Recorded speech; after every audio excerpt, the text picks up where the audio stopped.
이제 나이 들수록 내려놓아야 할 게 있다면 저는 그걸 척심이라고 봐요. 잘난 척, 있는 척, 아는 척, 자기가 젊었을 시절에 경험한 것들을 가장 합당하고 좋은 방법이라고 자기도 모르게 믿는 것 같더라고요. 말이 많아지는 거, 그거 아주 성가시거든요. 나이 들어서도 뭔가 할 수 있는 거를 우리가 마련을 해두고 일을 할 수 있으면 참 좋겠어요. 나이 들어갈수록 이게 사람들이 이상하게 고집스러워지더라고요. 그러니까 이 젊은이들이 아주 골치 아파하는데, 그래서 왜 이렇게 이 나이 든 사람들이 고집스러워 가는가 하고 이렇게 보니까 이 사람들이 자기가 젊었을 시절에 경험한 것들을 그게 가장 합당하고 그게 좋은 방법이라고 자기도 모르게 믿는 것 같더라고요. 그러니까 그만큼 다른 거를 잘 모른다는 얘기거든요. 그래서 예를 들면은 요즘 부모들이 이제 자녀들에게 좋은 학교를 가야 된다고 막 이렇게 밀어붙이는 경우를 이렇게 보면은 옛날 못 먹고 못 살던 시절에 그 부모들은 공부를 하는 것으로서 중산층의 진입을 성취한 사람들이거든요. 그러니까 그네들의 이제 경험 속에서는 공부를 잘해야만이 잘 살 수 있다. 공부를 잘해야만이 상위로다가 올라갈 수 있다. 이런 것들이 꽉 쟁여 있는 거예요.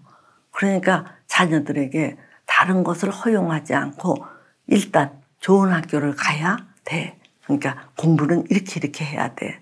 응? 죽기 살기로 해야 돼. 응?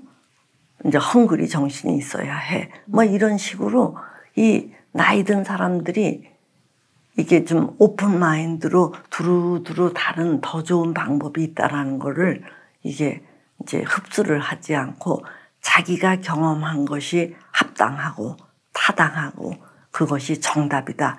이렇게 여기기 때문인지 자기가 아는 바를 너무 강조하고 고수하고 그거를 강요한다는 얘기예요. 그러니까 젊은 사람들은 말이 안 통한다고 아우성이거든요. 그래서 이 나이 든 사람들이 아주 조심해야 될 게 내가 경험한 것을 가장 좋은 걸로 여기지 않도록 하는 거, 그게 아주 중요해요. 그리고 이제 이것과 또 유사한 게 뭐냐 하면은 말이 많아지는 거, 그거 아주 성가시거든요. 그러니까 자기가 인생을 살아봤더니 이러이러하더라. 그래서 이게 자칭 뭘 많이 아는 경험자 또는 지혜를 가진 자 이렇게 스스로 그렇게 처신을 하려고 하는데 사실 요즘 새롭게 쏟아지는 정보들이 얼마나 많아요. 그래서 나이 든 사람들이 자기 경험치나 자기가 아는 거를 너무 내세우지 않고 조금 한 발 뒤로 물러서서 빙긋이 웃거나 좀 기다리거나 바라보는 이런 자세를 꼭 가졌으면 좋겠어요. 이제 우리 사회에서 50대에 이제 피크를 치고 60대 이제 되거나 이러면은 이제 이렇게 좀 밀려나는 세대거든요. 이제 이럴 때 뭔가 이렇게 씁쓸해 한다든가 뭔가 인생을 잘못 살은 듯이 이제 자꾸 생각을 하다 보면은 이 부정적 사고나 또는 우울한 이 사람이 되어요. 근데 이러면은 주변에서 자꾸 이게 신경 쓰고 가까이 했다가는 이 우울함이 오염될까봐 이렇게 싫어들 해요. 그러니까 이제 나이 드신 분들은 우리가 어떤 정신을 갖는 게 좋으면 그래, 잘 살았어도 지나가면 또 못 살았어도 지나가면 다 그게 그거지 않느냐. 그러니까 어쨌든 이 정도 산 게 참 다행이다. 더 나빠지지 않은 게 감사하다. 이렇게 이 지금 현 상태에 대해서 툴툴거리거나 아쉬워하기보다는 그래, 이 정도 한 것도 선전했다. 다행이다. 이 정도도 감사하다. 이렇게 감사하는 이런 마음을 갖는 게 아주 중요해요. 이 시간이라는 게 일을 할 때는 잘 가지만 일을 놓고 나면은 이 무료해지잖아요. 그러면 이게 자기도 모르게 입이 꽉 다물어지고 얼굴이 굳어질 수 있어요. 그러니까 우리가 나이 들어서도 뭔가 할 수 있는 거를 우리가 마련을 해두고 이제 그런 일을 할 수 있으면 참 좋겠어요. 뭐 돈 버는 일이 아니면은 취미 생활, 그래서 뭔가 자기가 열중할 수 있을 때 이제 남들 눈에 이렇게 부담스럽지 않고 또 초라하게 보이지 않으니까 뭔가 열중할 수 있는 일, 이거를 꼭 갖도록 하세요. 김영석 교수님이 뭐라고 말씀을 하셨던 게 인상적이냐 하면은 30세까지는 막 이제 준비하느라고 바빴고 60세까지는 일하느라고 바빴다. 근데 이제 60세 이후부터는 그야말로 자기를 위한 시간으로 쓸 수 있다는 거예요. 이제 뭐 부담이나 책임 이런 것들로부터 이제 벗어나니까 그때부터는 만화책을 보고 싶으면 만화책을 보고 전국 방방곡곡을 걸어서 돌아다니고 싶으면 걸어보고 아니면 뭔가 배우고 싶은 게 있으면 배우고 또 놀고 싶으면 놀고 뭐 이런 식으로 뭔가 열중할 수 있는 그 일이 있으면은 꼭 돈 버는 일이 아니라 하고 싶었던 거를 이제 할 수 있는 절호의 기회거든요. 그래서 이 연세가 드실수록 그래 이 정도인 것도 참 감사하고 다행이다. 또 뭔가 그동안 밀쳐두었던 거를 이참에 하면 좋지 하고 열심히 하면은 남들 보기에도 상당히 이 보기 좋다는 얘기예요. 이제 나이 들수록 내려놓아야 할 게 있다면은 저는 그걸 척심이라고 봐요. 예, 척심 하지 않아야 된다. 그럼 이 척심이 뭐냐 하면은 이게 잘난 척, 있는 척, 또 뭐 아는 척. 왜 이렇게 이런 척심을 발동을 하는지. 그러면 이 젊은 사람들은 이제 좋은 이야기도 우리가 한두 번이지 반복해서 들으면은 지루하거든요. 그래서 잘 봐야 된다는 거예요. 이 노인네들이 뭔가 이 단조로 와서 그런지 한 얘기 또 하고 그래요. 그래서 저도 어떤 사람이 이렇게 보면은 늘 같은 얘기를 해서 그 이야기를 뭐 몇 번을 들었는지도 몰라요. 근데 이제 그 양반에게 저번에도 그 얘기 하셨어요 이러면은 서운해 하실까봐 뭐 늘 처음 듣는 것처럼 그러냐 그랬군요 그랬어요 이렇게 들어드리기는 하는데 그게 참 지루하다는 얘기예요. 자, 그래서 이렇게 이제 말이 많아지는 것도 아는 척, 또 왕년에 잘 사는 척, 뭐 이런 건데 사실 왕년에 한때 뭐 잘 살지 않은 사람이 어디 있어요. 그러니까 이 척심 이런 걸 내려놓고 이제 정갈하게 또 겸손하게 뒤로 한 발자국 물러서는 게 이 연세 드신 분들이 취해야 할 덕목이라고 봅니다. 우리 주변에서 이렇게 보니까 사회적으로 이제 상당히 올라갈 만큼 올라갔고 또 돈도 많이 벌으신 분들이 요새 이제 우리 한국 사회가 잘 살아서 그런지 그런 분들이 의외로 많아요. 그러니까 뭐 이제 애들도 다 컸고 돈도 벌 만큼 벌었고 올라갈 수 있는 위치도 꽤 올라갔는데 더 이상 이제 젊었을 때처럼 그렇게 막 분투하면서 노력해야 할 딱히 어떤 게 없다는 얘기예요. 못 먹고 못 살던 시절에는 이게 뭔가 이제 살기 위해서 막 늙어서도 일을 해야 되고 뭔가 재테크도 해야 되고 신경 쓸 게 많은데 그런 게 다 갖춰지니까 도리어 이제 이 무료해야 하는 게 우리 사회의 문제라는 얘기예요. 그래서 이럴 때 저는 어떤 매슬로우라는 심리학자의 우리 5단계서를 떠올리거든요.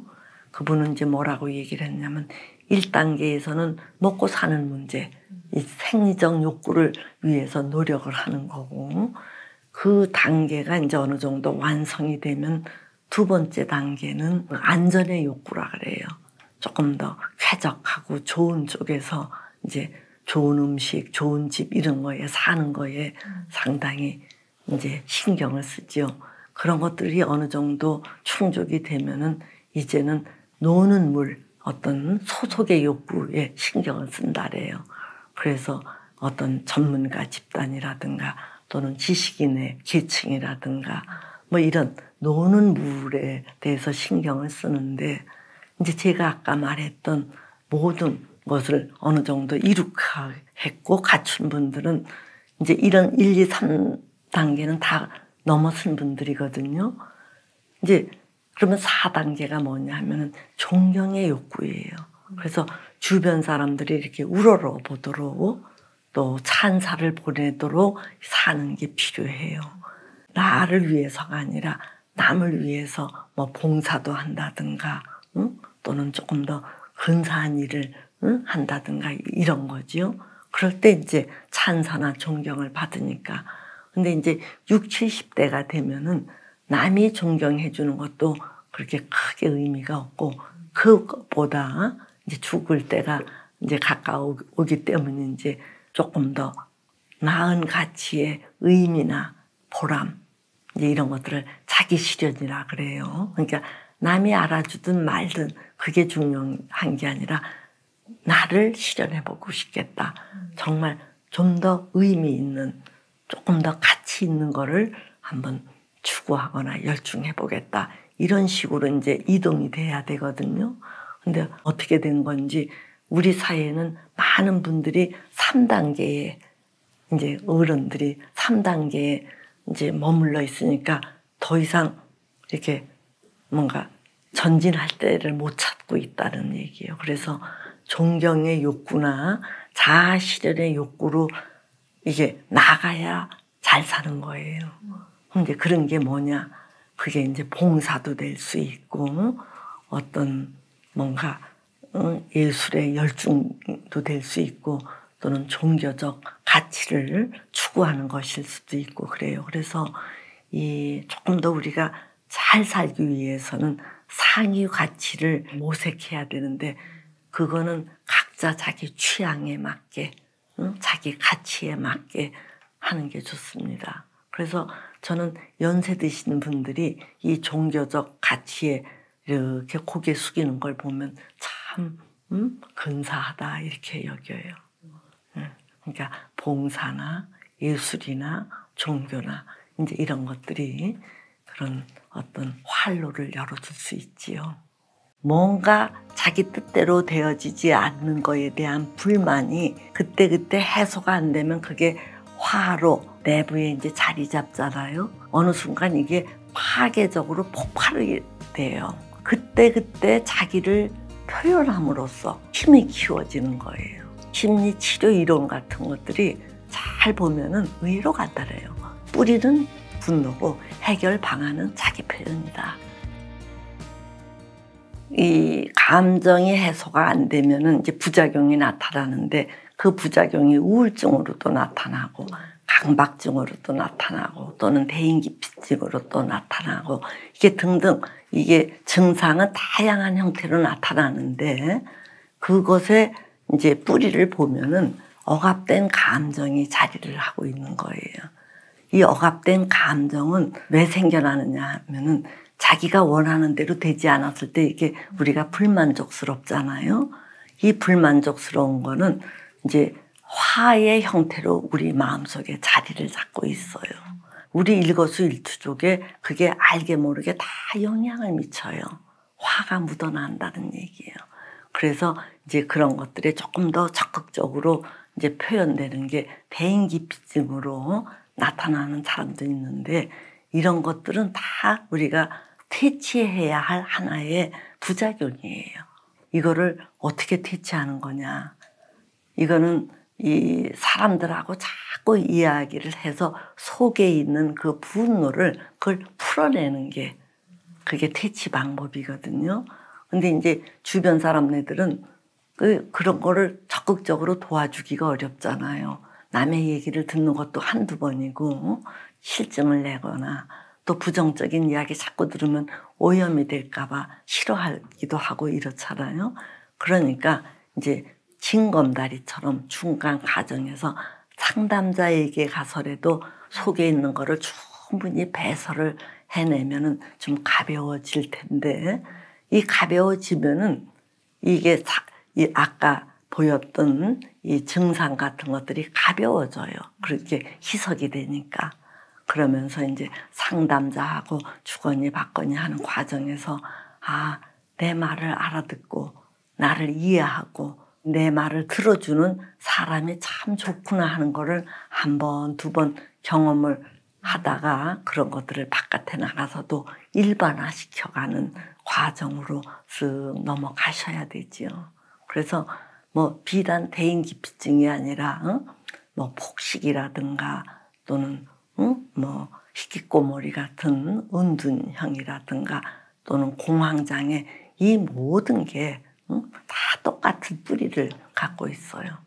즉 화, 불만에 기인한 화, 이거를 배설 못해서 이제 나타나는 현상들이니까 그런 것들을 어떻게든지 일단 배설하는 과정을 꼭 거치도록 하세요. 이제 타인의 시선으로부터 자유로워지기 위해서는요, 떳떳해야 돼요. 일단 자기가 떳떳해야 되는데, 이제 어떻게 해야 떳떳해지는 거냐 하면은, 이 사람들마다 다 그 자기 이 포지션이 있거든요, 위치. 그러니까 누구의 아내, 또는 누구의 부모, 또는 누구의 며느리, 또는 이웃의 뭐 주변 사람네들의 이웃, 이런 식으로 우리가 만나는 대상이 누구냐에 따라서 내 위치가 매번 달라지죠. 그러니까 어른 앞에서는 젊은이의 위치가 되고, 또 부모 앞에서는 자녀의 위치가 되고, 배우자 앞에서는 이 파트너의 위치가 되고, 이렇게 되는데, 그 자기에게 부과된 각가지 그 위치에 따른 역할이 있어요. 그 역할을 잘 이렇게 점검하셔서 내가 내 역할을 충실히 하고 있는가. 만약에 충실히 하고 있다 그러면은 주변에서 뭐라 그러든 말든 내 스스로가 당당하고 떳떳한데 뭘 신경 쓰겠어요. 자꾸 남의 눈치를 보게 된다면은 내 위치에 걸맞는 역할을 제대로 하고 있는가. 이제 이거를 따져보고 그 역할을 소홀히 하고 있으면 그것부터 하시라는 얘기예요. 저는 상담할 때 뭐를 강조하느냐면, 일단 당신이 느끼는 서운함, 속상함 이런 것도 있는데 왜 그런 서운하거나 속상함을 그런 거에 신경 쓰게 되었던가 하고 이제 살피는 과정에서 과연 당신이 당신의 위치에 걸맞는 역할을 확실히 했는지 그것부터 저는 점검을 하고, 그게 부실하다면 그것부터 하라 그래요. 그렇게 되면은 이제 주변에서 어쩌고저쩌고 해도 별로 개의치 않을 수 있는 배포, 이런 게 생기게 마련이에요. 예, 그래서 떳떳하면은 당당할 수 있다. 저는 그렇게 봐요. 그래서 이제 자기 역할을 충실히 하고 또 남에게 의존 하려고 하지 말자는 얘기예요. 다 각자가 이렇게 뭔가 의지하고 싶어 하는 욕구가 다 있기 때문에 누가 유별나게 더 의지하려고 하면 아주 질색해요. 나도 힘들어 죽겠는데 너까지 내가 신경 쓰라고? 싫다. 뭐 이런 감정을 가지니까 이게 남에게 의지하려고 하지 말고, 또 하나 이제 첨언하자면은 없으면 없는 대로 담백하고 조촐하게 살지 이 많은 거를 구비하려고 애쓸 거 없다는 얘기예요. 조촐하게 살고자 하면은 많은 게 필요치 않고 또 뭐 남 눈치 볼 거 없다는 얘기예요. 예. 우리가 이렇게 보면은 이제 건강한 사람은 지나간 과거나 아직 닥쳐오지 않은 미래에 대해서 그렇게 신경을 안 쓰거든요.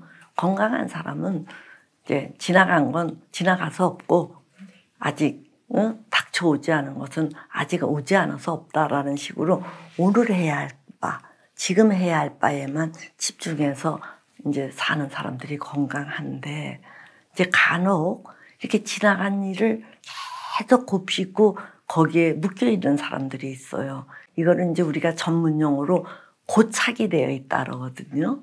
거기에 붙들려 매여 있다는 얘기예요. 거기에 매여 있으니까 현재가 안 돌아가지요. 그래서 이거는 이제 일종의 병으로 아시라는 얘기예요. 그래서 이거는 이제 굴뚝 소재 원리로 이해하시면 좋은데 그게 무슨 얘기냐면은 과거에 사람들이 뭔가 꽉 이게 맥혀 있으면은 이제 연기가 집안에 굴뚝이 맥혀 있으면 연기가 쭉쭉 안 빠져나가잖아요. 그러면 그 연기가 이 집안의 틈새로다가 삐지삐지 다 나와서 집안을 망치고 만다는 얘기예요. 그래서 이 정신치료라는 것은 굴뚝을 이제 소재를 해주면은 그 참에 이제 흰연기, 검은 연기 쭉쭉 빠져나가면 집안이 그슬려지지 않잖아요. 그래서 이런 이 자꾸 10년 전, 20년 전 그거에 매여 있는 거는 병이니까 이제 심리 치료를 받으셔서라도 그거를 화끈하게 구멍을 뚫고 많은 것들을 이렇게 이제 발산을 일단 하시고 정리를 하시라는 얘기예요.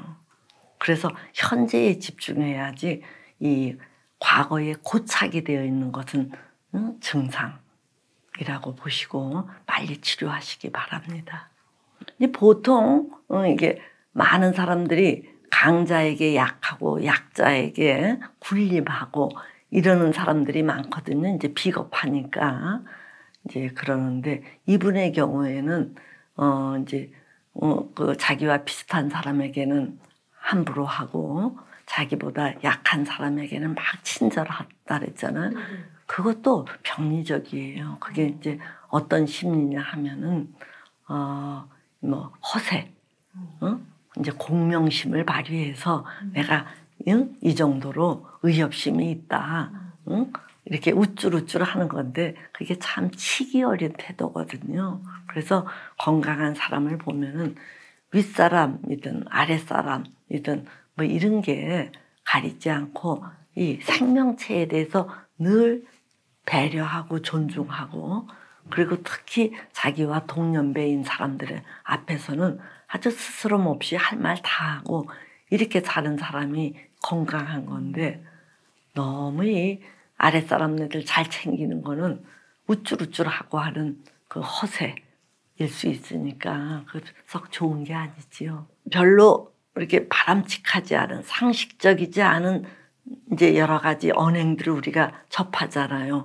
자기의 언행도 그럴 수 있고 주변 사람들의 언행도 그럴 수 있는데 이런 것들을 복잡하게 보시지 말고 아주 단순화시켜서 보면은 뿌리가 다 억압된 화예요. 뭔가 자기 뜻대로 되어지지 않는 거에 대한 불만이 그때그때 해소가 안 되면 그게 화로 이게 내부에 이제 자리 잡잖아요. 그게 화로 내부에 이렇게 장여지면은 어느 순간 이게 파괴적으로 폭발이 돼요. 근데 그 폭발되는 게 사람의 기질이나 여건에 따라서 다양한 형태로 이게 이제 현상이 나타난단 말이에요. 그래서 어떠한 것이든지 이 상식적이거나 건강하거나 합리적이지 않은 거에 배후에는 다 이게 뭔가 제대로 풀리지 않는 화가 자리해서 그런 것들이 이런 형태로 자리를 잡았구나 하고 일단 이해를 하셔요. 그 다음에는 자 이러한 각양각색의 이 부정적인 이런 병리적인 패턴들 이런 양상들을 어떻게 해야 이런 것들을 떨쳐낼 수 있을까 이제 그거를 고민을 하는 건데 어떠한 것이든 그때그때 자기를 표현함으로써 이제 그런 것들을 떨쳐낼 수 있는 힘이 키워지는 거예요.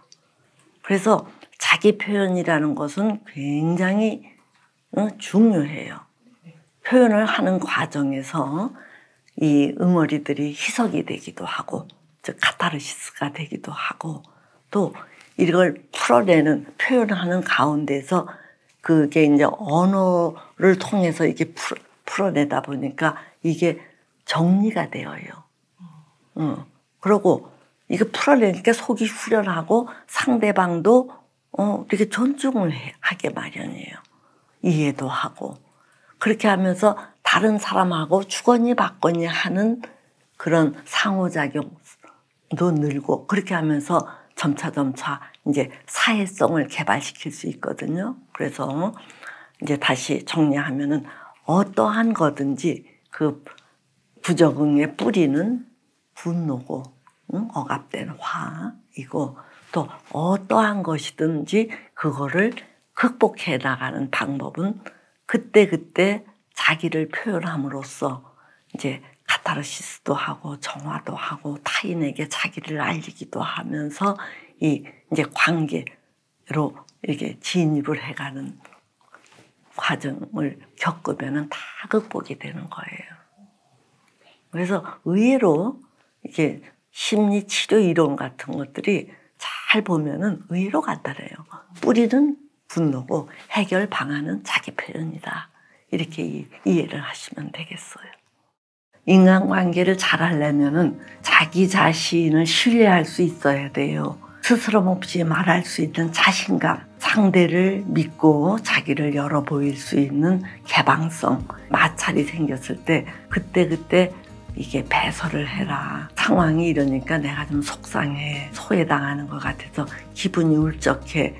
이제 이런 식으로 얼마만큼 환기를 잘하느냐, 이런 태도만 가지면은 언제 어디서든 중심을 잡고 살 수 있다 그래요. 이 사람은 사회적 존재로서 태어나면서부터 이제 죽을 때까지 이 관계를 맺고 살거든요. 그래서 사람을 관계적 존재라고 해요.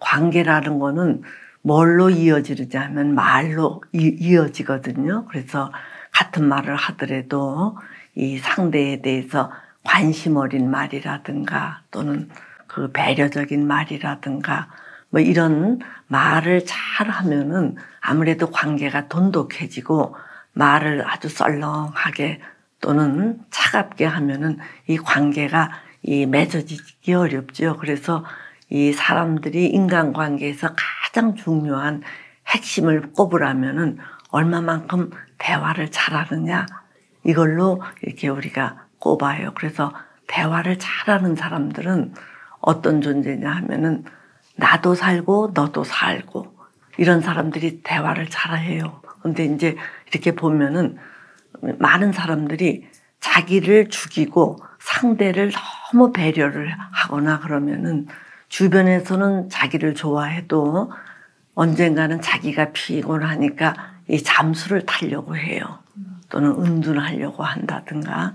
그래서 너무 타인 중심적으로 갈 경우에는 이제 내가 피곤해서 이렇게 이제 회피를 하는 현상이 벌어지고, 또 그와는 반대로 자기 이속만 차리고 타인에게 인색할 경우에는 자기는 좋은 것 같아도 이 주변에서 배척을 하고 말거든요.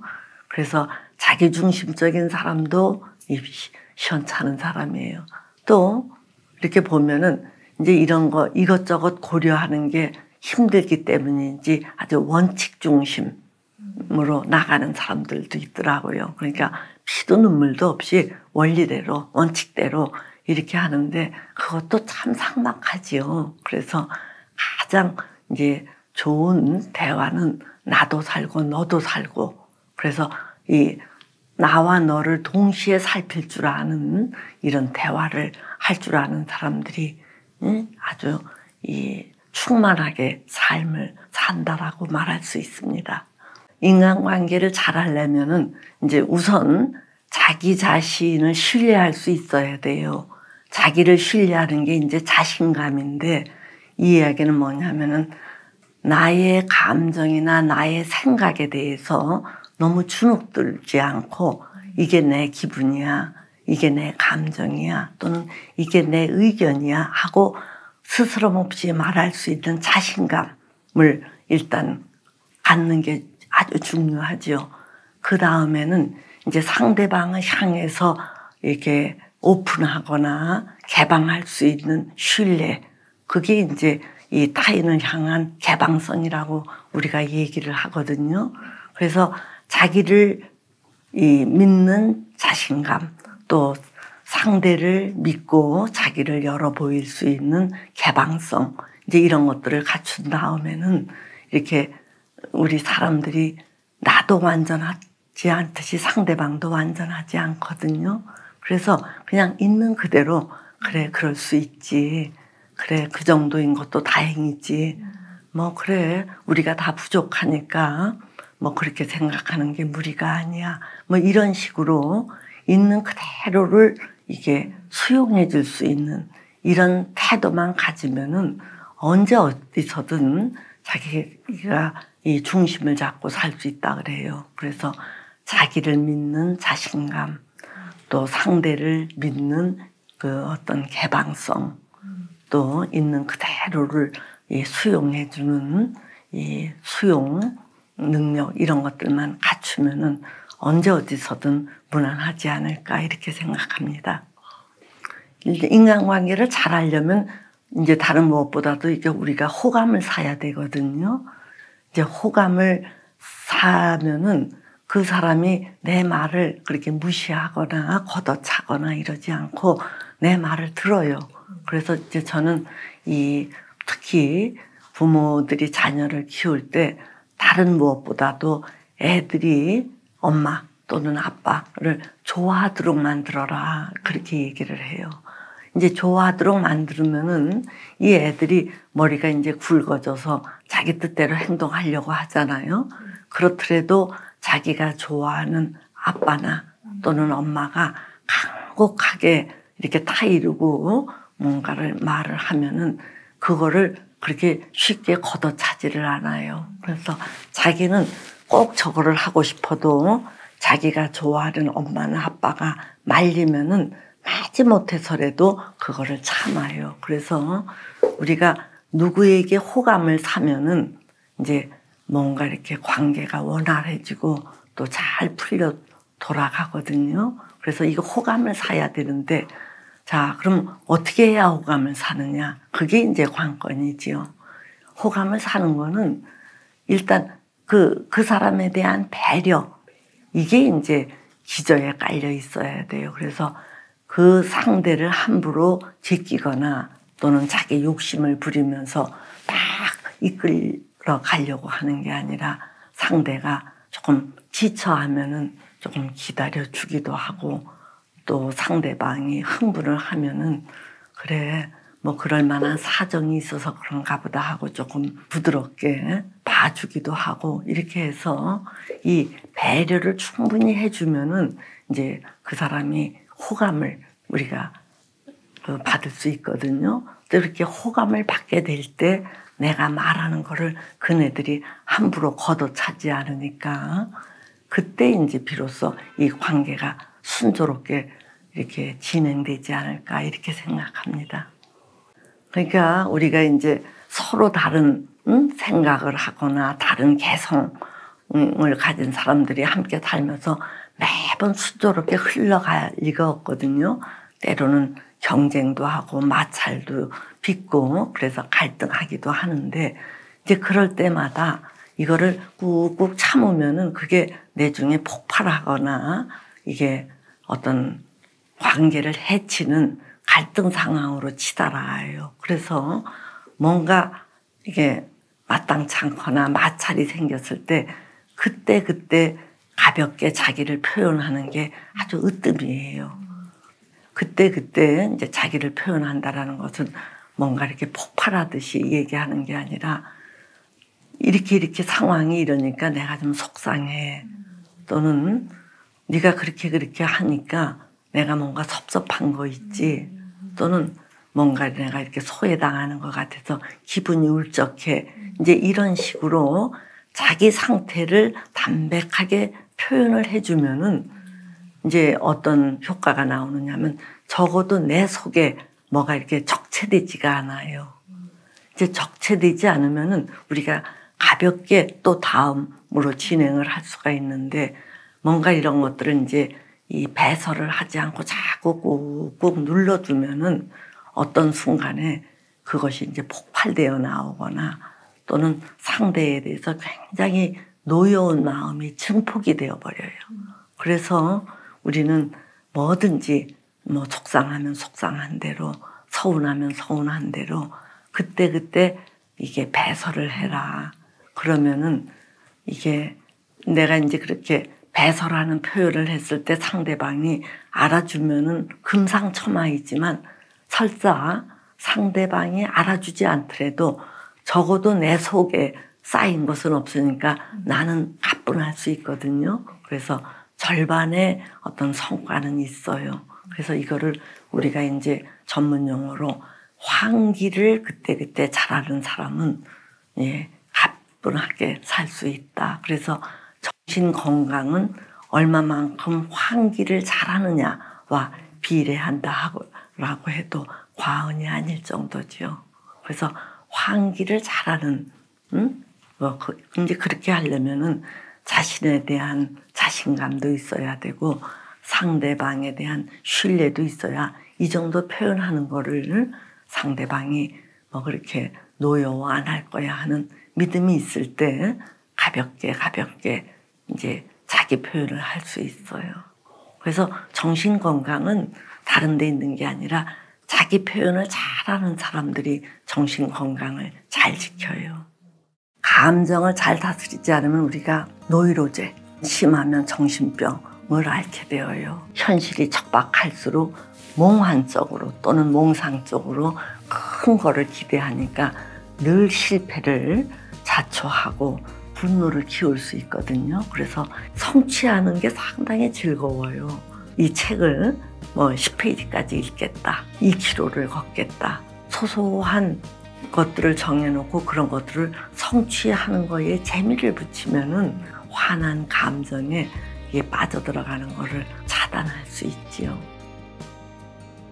우리의 행불행은 다른 것과 관련되어 있는 게 아니라 감정이거든요. 그러니까 아무리 성공을 하고 또 뭐 유명세를 뭐 탄다 하더라도 기분이 울적하면은 그런 게 다 소용없다는 얘기예요. 그래서 우리가 많이 배우지 못했거나 많은 걸 갖지 못했어도 주변 사람들하고 이게 아주 배짱이 맞거나 하하호호하고 잘 지내면은 사는 게 즐거워요.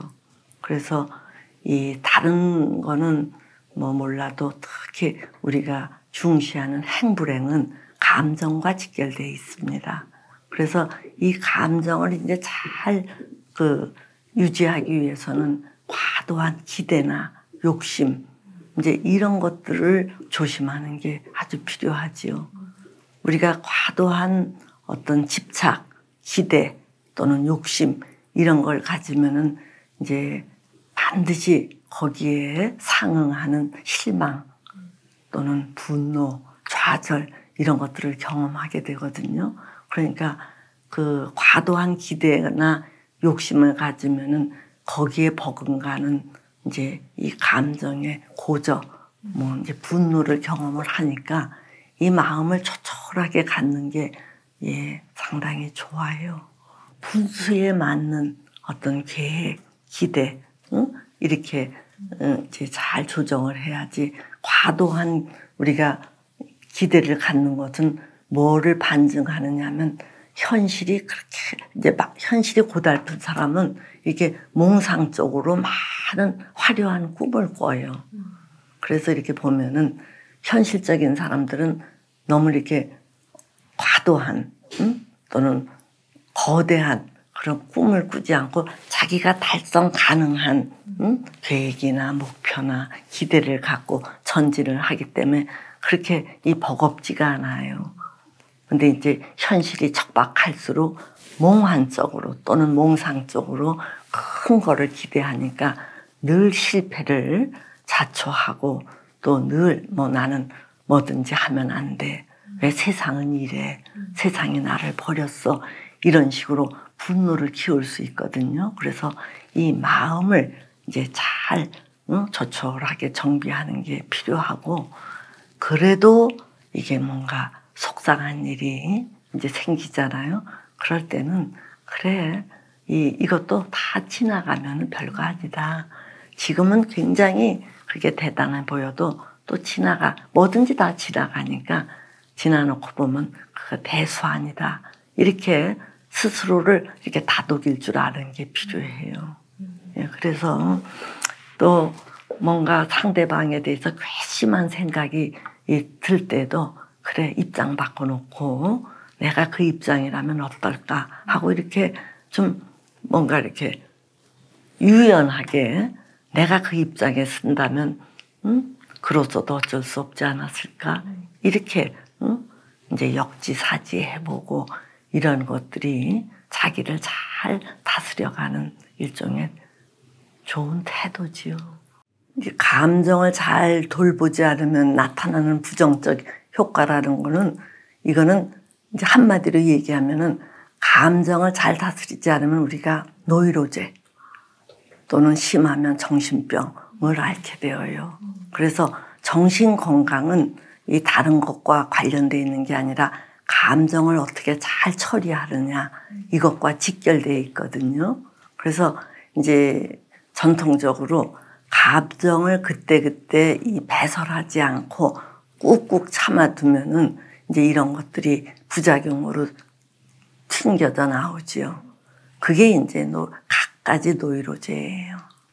그래서 이렇게 노이로제의 이제 증상이 어떤 거는 우울증, 어떤 사람은 공포, 어떤 사람은 강박, 어떤 사람은 그 섭식장애, 또 어떤 사람은 뭐 이제 또 다른 반사회적 성격 이런 등등 이제 병리적인 증상을 나타내는 것은 각양각색이에요. 굉장히 다양할 수 있는데 이제 그런 것들을 역추적을 해서 이렇게 쑥 들어가서 보면은 감정을 이렇게 눌러두었기 때문에 이제 그 사람의 어떤 여건과 기질, 성향 이런 거에 걸맞게 터트려지는 게 증상이거든요. 감정을 잘못 다스리면 나타나는 구체적인 예는 이루 말할 수 없이 많다. 예. 그러니까 감정을 잘 다스리지 못한다는 것은 이제 과도하게 눌러두었을 때 이제 그런 것들이 어느 시간 지나서 표현이 될 때 이제 각양각색의 증상으로 나오는 거예요. 예. 그래서 감정을 잘 다스려야 되는 것은 삶을 잘 사는 것과 직결되어 있다고 우리가 표현합니다. 특히 이제 부정적 감정이나 속상한 감정이 있을 때 그거는 홀로 그렇게 감정을 느끼지 않고 반드시 이제 상대가 있어서 상대가 나를 실망시켰거나 나를 모욕 주었거나 뭐 이랬을 때 이제 갖는 감정들이거든요. 그러니까 그래 그이도 뭔가 사정이 있겠지 하고 이렇게 그 상대를 연민을 갖고 좀 바라보면요 내가 훨씬 너그러워져요. 얼마 전에도 어떤 의사가 이제 환자가 와서 막 악을 쓰는 진상인 환자가 있대요. 그러면 그런 환자가 올 때마다 이 의사가 아주 고달팠는데 어느 순간 아이고 그이도 참 불쌍한 인간이지 뭐가 속이 편편찮으니까 이렇게 이런 데 와서 소리 치지 하고 그 일을 불쌍히 여기니까 헐 자기 마음이 너그러워지더라는 거예요. 그래서 자기는 이제 이렇게 병원에 와서 소리치는 환자를 볼 때마다 연민, 자비를 갖고 그 사람을 보기로 하니까 얼마든지 맞이할 수가 있더라 이런 얘기를 하더라고요.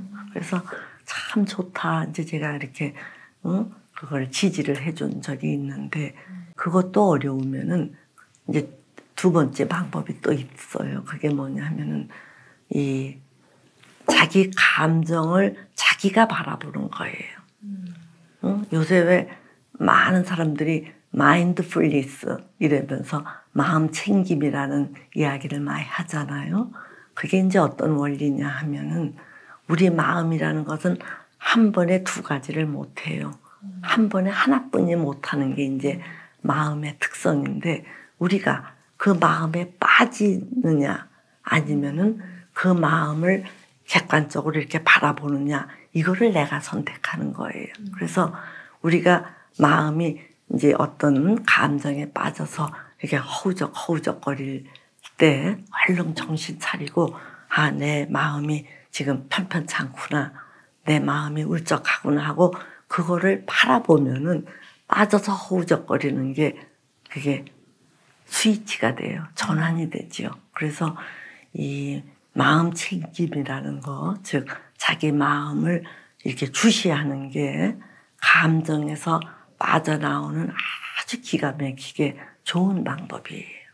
그러니까 상대방을 어여삐 여기거나 그렇지 않으면은 자기 마음을 자기가 관찰함으로써 그 마음에 빠져드는 것을 차단하는 게 아주 바람직합니다.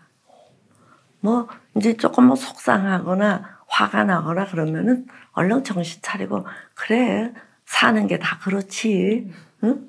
그래 원래 다 그런 거야, 응?